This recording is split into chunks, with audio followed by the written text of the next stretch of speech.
Hello, class 10th student of Sacred Heart School. Welcomes to your Sacred Hearts YouTube channel. Sacred Hearts YouTube channel. We are going to study the chapter first, Geography, Resource and Development. In the previous video, in the previous lecture, we have already discussed about the definition of resources, classification, definition of resources, flow chart of resources, how resources are usable, and how the classification of resources. We have already studied about the classification of resources on the basis of their origin, classification of resources on the basis of their exhaustibility, and the third point, the classification of resources on the basis of their ownership. So ownership, on the basis of ownership, there are four types of classifications of resources. All the resources are classified into the four parts. So for example, first, individual resources. Individual classification of resources on the basis of ownership is individual resources. The second classification is community resources, or we can say community owned resources. हम ये भी कह सकते हैं community owned या community, दोनों एक ही बात है.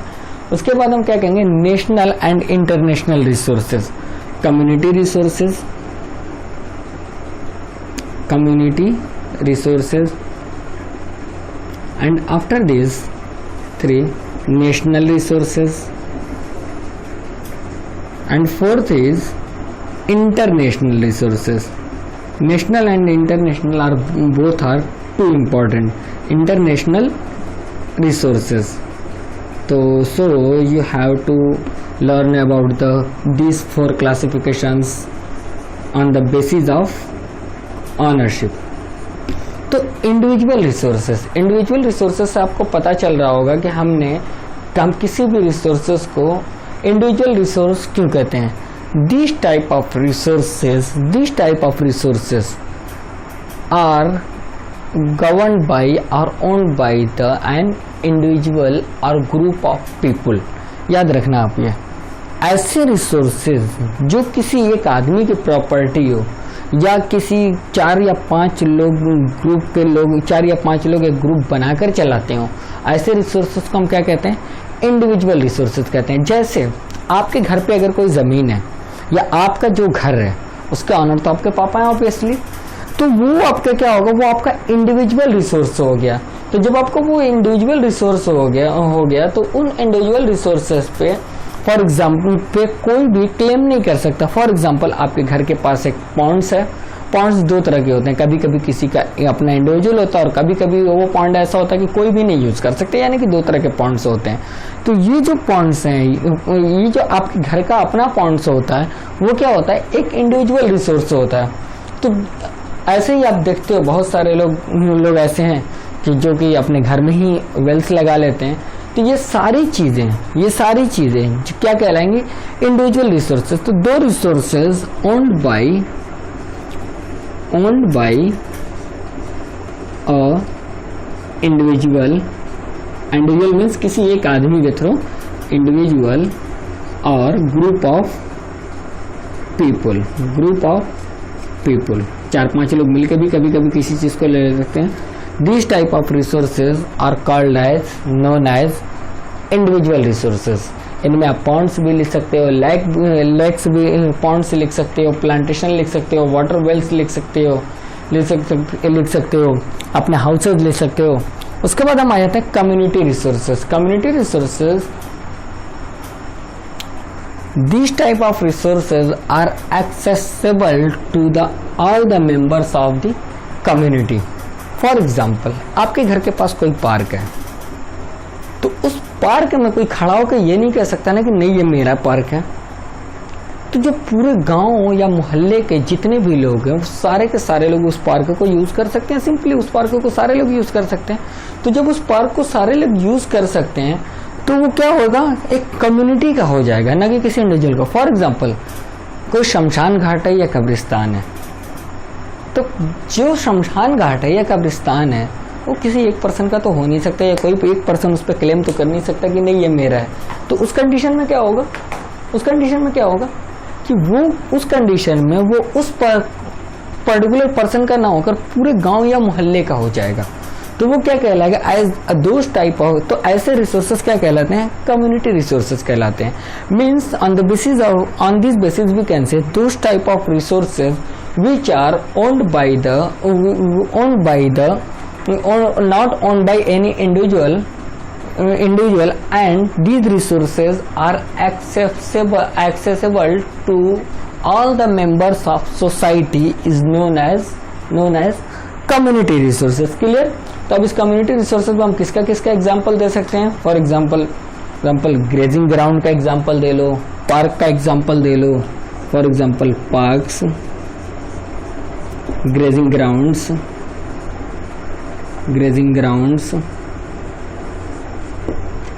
गांव की जो पॉन्ड्स होते हैं, जो गांव में किसी एक पीपल के नहीं होते हैं, उसका ले लो।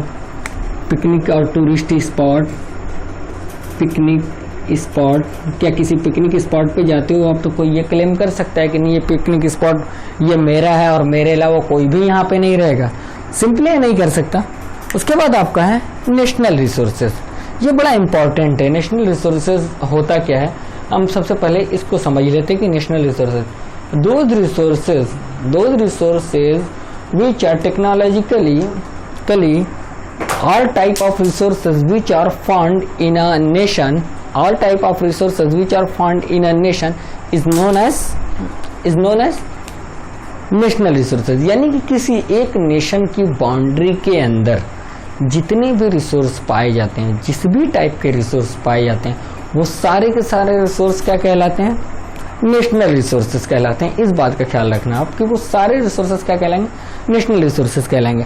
अब इंडिया के अंदर अब एक एग्जांपल दे रहा हूं आपको कि आप जिस गांव या मोहल्ले में रह रहे हो, उस गांव या मोहल्ले में मान लीजिए कि अंडरग्राउंड या जमीन के नीचे कहीं पे ऑयल फील्ड पाई जाती है, जिसका गवर्नमेंट को पता चलता है कि यहाँ पे ऑयल फील्ड है। तो अब वहाँ पे ऐसा रिसोर्स है जिससे हमारी कंट्री का डेवलपमेंट हो सकता है, तो वो पूरी कंप्लीट एरिया, पूरा लैंड किसका कंट्रोल हो जाएगा, गवर्नमेंट का हो जाएगा, और वो लैंड ऑटोमेटिक गवर्नमेंट की प्रॉपर्टी है, cause the particular land is profitable into the nation. तो इसका मतलब ये है कि वो हमारे इंडिया की टेरिटरी के अंदर, इस वजह से वो क्या हुआ, नेशन का हो गया। तो ऐसे रिसोर्सेज जो कंप्लीटली एक नेशन की बाउंड्री के अंदर पाए जाते हैं, वो सारे के सारे रिसोर्सेज क्या कहलाते हैं, नेशनल रिसोर्सेज कहलाते हैं। अब इसमें यह है कि जो लैंड आपकी ले ली गई या गवर्नमेंट ने जो हायर कर ली नेशनल डेवलपमेंट के नाम पे, कभी कभी रोड बनता है तो देखते हो कि आपसे आपकी ज़मीनें ले ली जाती हैं। अब उसकी बदले में जो आपको पेमेंट किया जाता है या जो उसका कंपनसेशन दिया जाता है, वो डिफरेंट थिंग है, वो गवर्नमेंट्स के ऊपर अलाउ करता है कि वो क्या करती हैं, क्योंकि वो फिर एक लॉफुल मैटर हो जाता है। तो all the resources which are found within a territory of a particular country is called as the national resources और called as the public good। यानी कि हर एक किसी का इस पे अधिकार है, हर एक किसी का इसमें पार्टनरशिप है। अब होता क्या है, ये तो एक नेशन बाउंड्री के अंदर की बात हो गई। अब इसके बाद क्या होता है, फॉरेस्ट, वाइल्ड लाइफ, ये सारी चीजें नेशनल रिसोर्सेज में आएंगी। तो अगर आप बात करते हो तो एक पर्टिकुलर बाउंड्री के अंदर की, ठीक है, एक पर्टिकुलर बाउंड्री के अंदर की बात की हमने, यहाँ पे पेनिनसुलर इंडिया का एक आउटलाइन ले लिया शॉर्ट सा। तो हमने जो पेनिनसुलर इंडिया का पार्ट लिया है, तो इस टेरिटरी के अंदर जितने भी रिसोर्सेज पाए जा रहे हैं, ये सारे के सारे क्या हैं, नेशनल रिसोर्सेज हैं। अब प्रॉब्लम क्या होती है, प्रॉब्लम ये हो रही है कि यहाँ पे जो समुद्र में जो रिसोर्सेज पाए जाएंगे उस पर किसका अधिकार होगा, तो इसके लिए भी कुछ शर्तें बताई गई हैं। एक लैंड, आप जैसे आपको पता है कि आपके टोटल इंडिया का कोस्टल एरिया कितना है, 7516.6 किलोमीटर, 7516.6 किलोमीटर आपकी टोटल कोस्टल बाउंड्रीज है।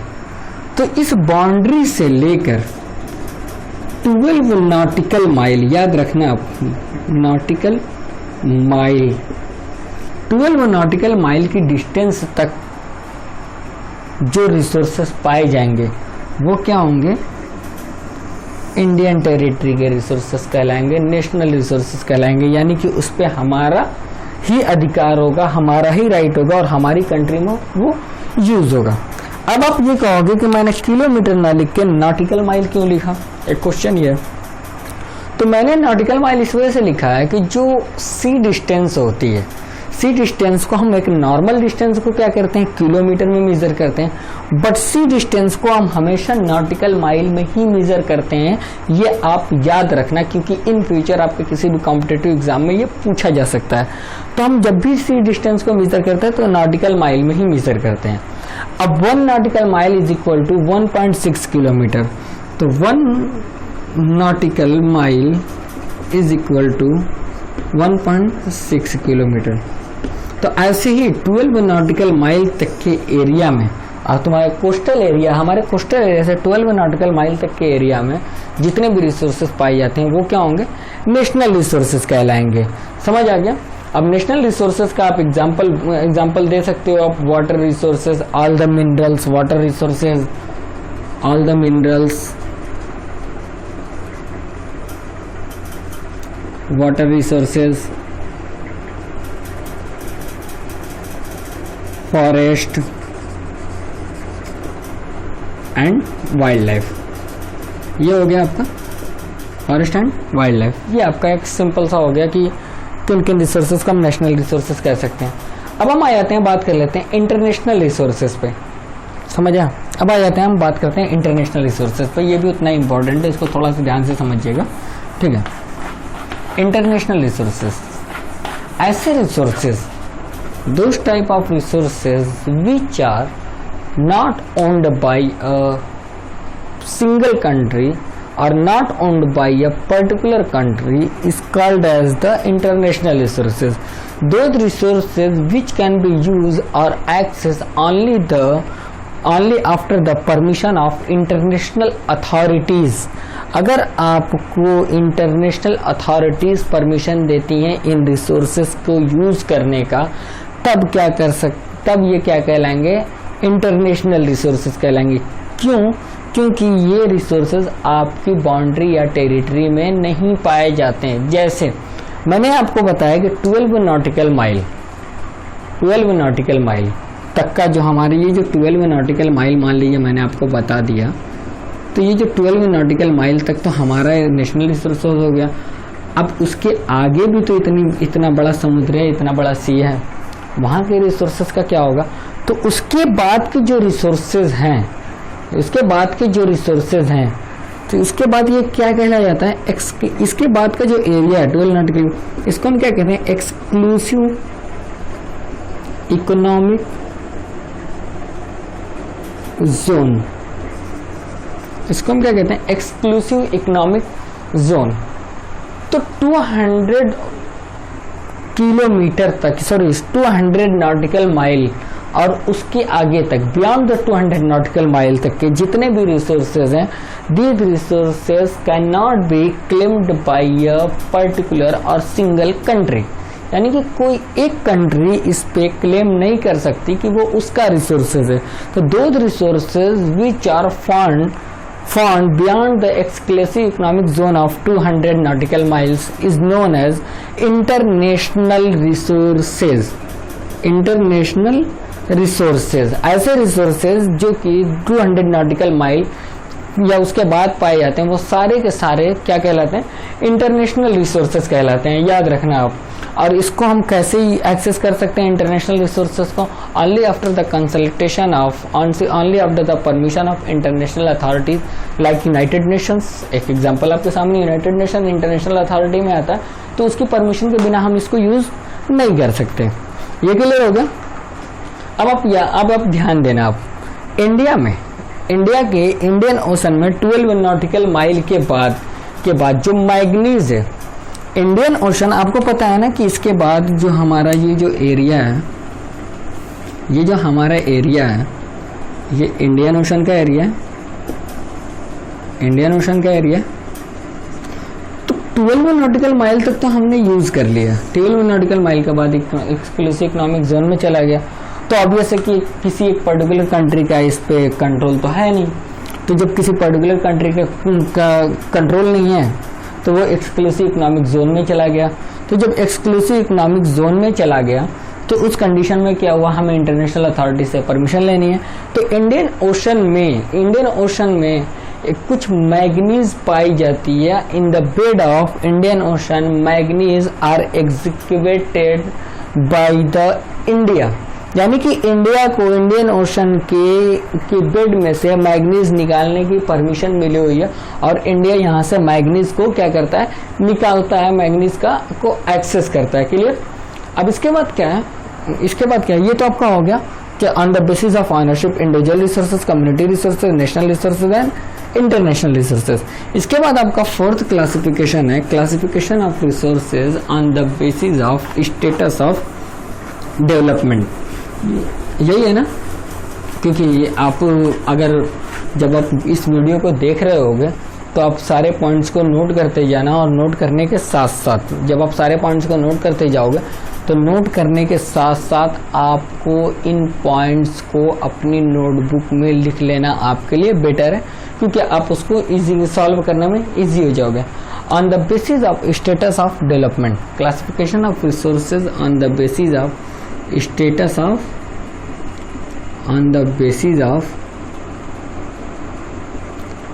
Of development.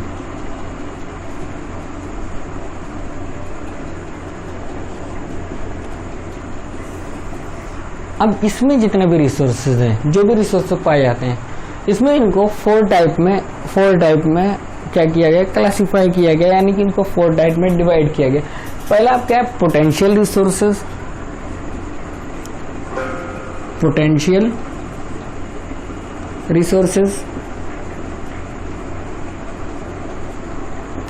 के बाद कौन सा है आपका, डेवलप्ड रिसोर्सेज। पोटेंशियल के बाद कौन सा है, डेवलप्ड रिसोर्सेज।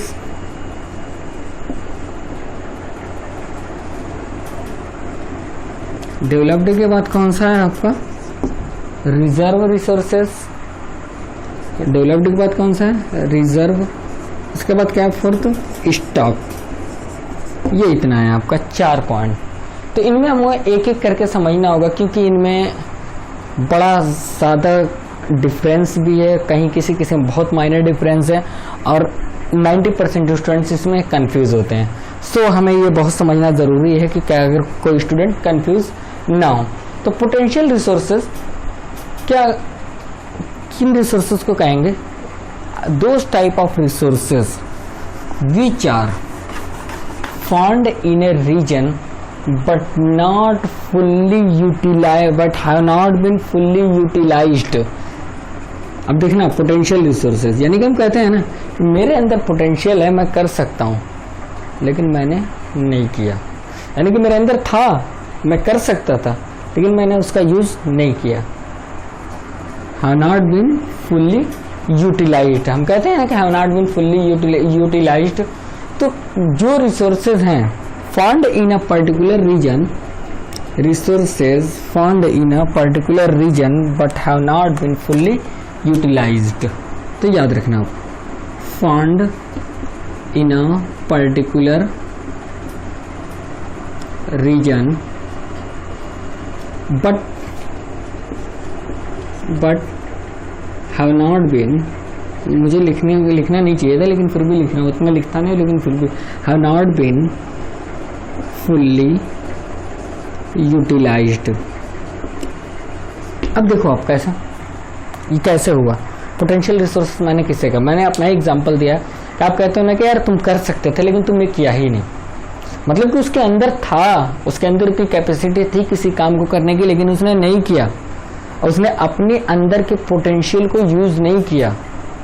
तो ऐसे रिसोर्सेज जो कि मौजूद हो किसी एक रीजन में, लेकिन उनको यूटिलाइज ना कर पाया गया हो पूरी तरह से, वो रिसोर्सेज क्या कहलाएंगे, पोटेंशियल रिसोर्सेज कहलाएंगे। जैसे मैं एग्जांपल दे दे रहा हूँ, wind and solar energy in western part of India. Wind and solar energy Rajasthan में पाया जाता है ना, बहुत लार्ज लेवल पे। राजस्थान राजस्थान में डेवलपमेंट है विंड एंड सोलर एनर्जी। अब बहुत लार्ज लेवल पर राजस्थान में विंड और सोलर एनर्जी अब पाई जाती है। तो राजस्थान में या फिर राजस्थान में भी पाई जाती है और गुजरात में भी पाई जाती है, इन दोनों जगहों पे पाई जाती है। तो अगर हम चाहें तो विंड और सोलर एनर्जी पे से हम क्या कह सकते हैं कि हम बहुत ज़्यादा एनर्जी को प्रोड्यूस कर सकते हैं, इलेक्ट्रिसिटी प्रोड्यूस कर सकते हैं, जो कि हमने नहीं किया। राजस्थान और गुजरात दोनों में है, जो कि हमने नहीं किया। समझ आए? Cause only because of the lack of technology. Maybe in future we can use. Maybe in future we can use. समझ आए? तो those type of resources which are found in a particular region but not have been fully utilized is known as potential resources. We can give the example of Rajasthan and Gujarat have too much solar and wind energy, but due to the lack of technology we have not developed these resources, we have not utilized these resources fully. Only because of this we can say these are the potential resources. The second one is developed resources. Second one is developed. याद रखना आप, developed resources, ये सारे आपको याद रखने पड़ेंगे जितने भी हैं। Developed resources. अब डेवलप्ड रिसोर्सेज किसे कहते हैं? Those type of resources which are surveyed in a region and quality and quantity of the resources are known. समझा? Known and determined for the utilisation is called as the developed resources. जैसे किसी एक जगह पे हम क्या करते हैं,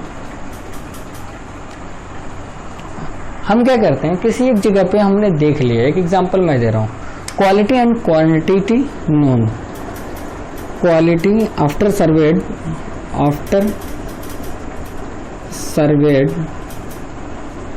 क्वालिटी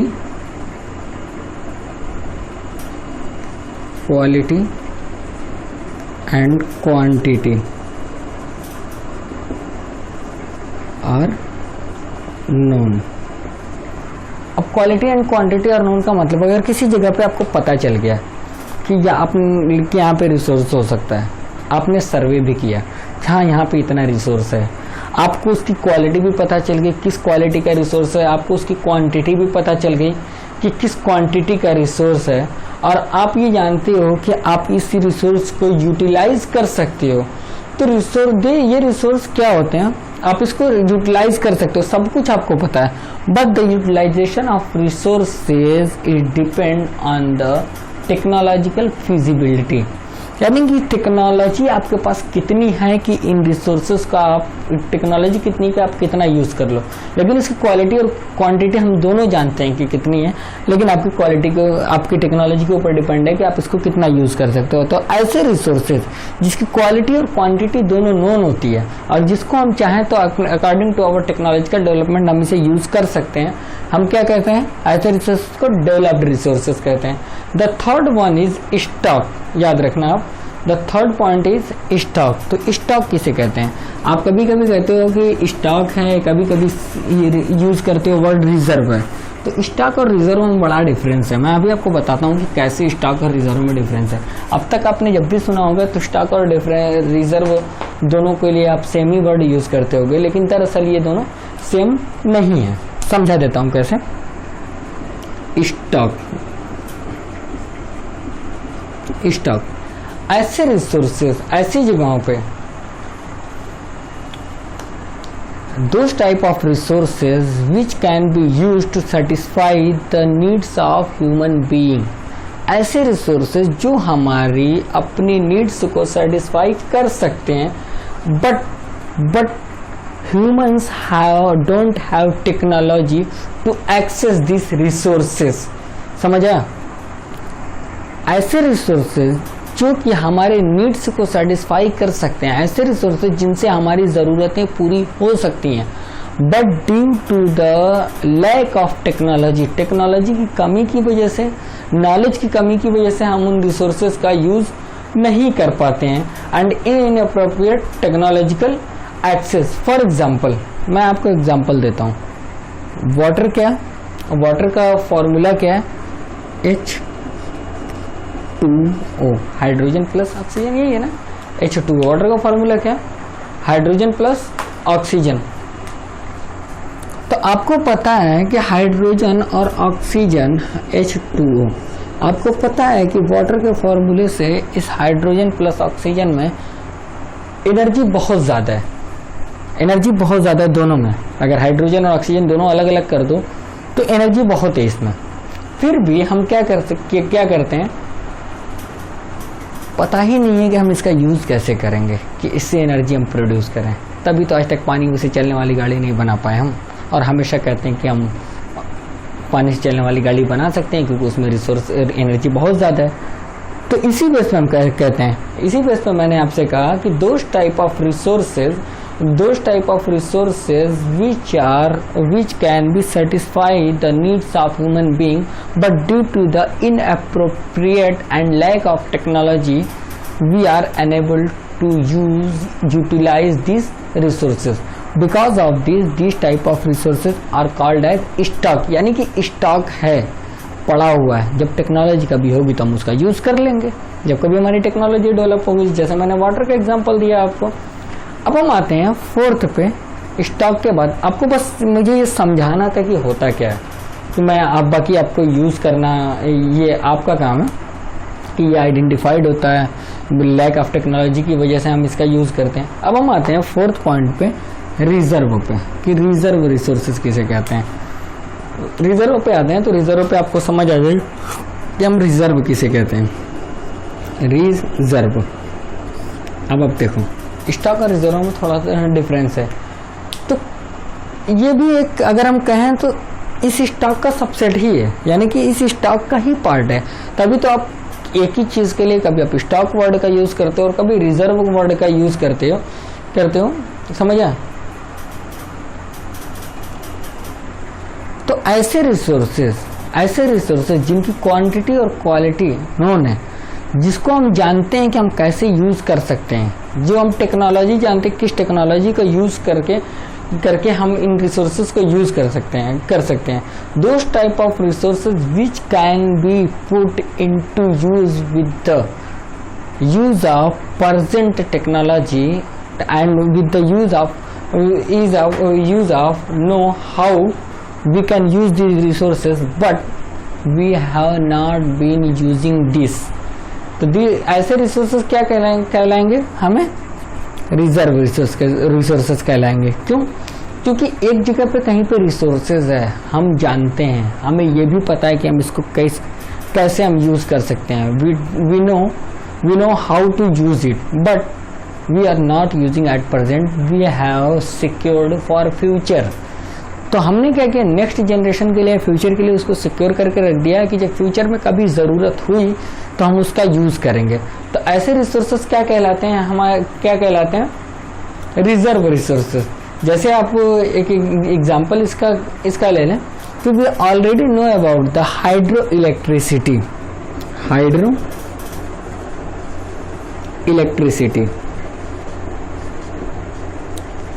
हमें पता है कि हाइड्रो इलेक्ट्रिसिटी से हम इलेक्ट्रिक कैसे जनरेट करेंगे। हमें ये भी पता है कि हाइड्रो इलेक्ट्रिसिटी में हाइड्रल पावर से हम कैसे इलेक्ट्रिसिटी जनरेट करेंगे, हम जानते हैं। हमें पता है कि इससे बहुत ज़्यादा टेक्नोलॉजी हम डेवलप कर सकते हैं। हमें पूरी टेक्निक भी पता है कि कैसे कर सकते हैं, लेकिन हम बहुत ज़्यादा इसका यूज़ नहीं कर रहे हैं। जब हमारे पास फॉसिल फ्यूल्स, कोल, पेट्रोलियम खत्म हो जाएंगे तो हो सकता है इन फ्यूचर हम इसको ज़्यादा डेवलप करके यूज़ करें। तो ऐसे रिसोर्सेज जिनके बारे में हम जानते हैं कि कैसे यूज़ करना है, लेकिन हम नहीं यूज़ कर रहे हैं, हम इसको फ्यूचर के लिए छोड़ के रख रहे हैं, तो ऐसे रिसोर्सेज क्या कहलाएंगे? हमारे लिए रिजर्व रिसोर्सेज कहलाएंगे। अब आपको मैं नेक्स्ट लेक्चर में या नेक्स्ट टॉपिक में बताऊंगा डेवलपमेंट ऑफ रिसोर्सेज, की रिसोर्सेज का डेवलपमेंट कैसे होता है। उसके बाद नेक्स्ट टॉपिक में आपको बताऊंगा कि सस्टेनेबल डेवलपमेंट क्या होता है, एजेंडा 21 क्या होता है, and Rio de Janeiro the first international earth summit of 1992 Rio de Janeiro Brazil, उसके बारे में हम बात करेंगे। तब तक के लिए थैंक्स, गुड बाय।